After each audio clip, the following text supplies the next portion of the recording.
Jeg har oprettet en målpil. Jeg navngiver den, og nu skal jeg have formuleret mit læringsmål på en måde, så mine elever forstår det. Det skal være konkret.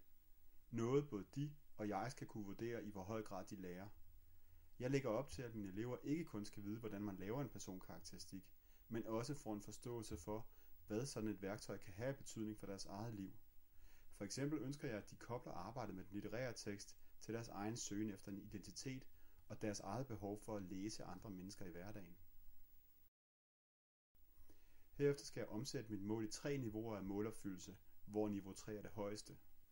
Mit mest ambitiøse mål går på, at eleverne kan forstå, hvilken betydning det har, at personerne har de karaktertræk, de har, både i forhold til hinanden og i forhold til teksten som helhed. Jeg formulerer målene i første person, fordi eleverne skal forstå og tage målene til sig.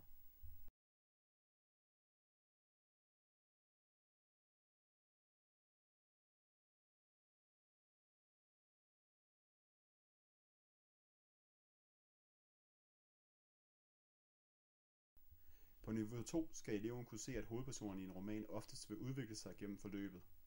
Og på det laveste niveau kan eleven finde de karakteristiske træk ved personerne.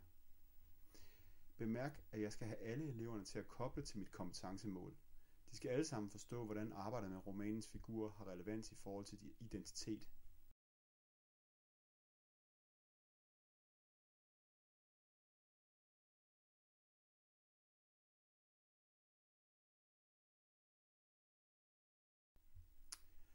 Herefter skal jeg ind i fællesmål og finde det kompetencemål og tilhørende målpar, som mit læringsmål søger at styrke.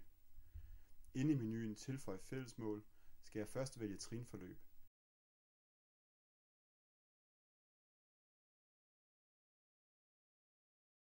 Det mål, jeg vælger, kommer også til at stå over i venstre side under de overordnede mål for det samlede forløb.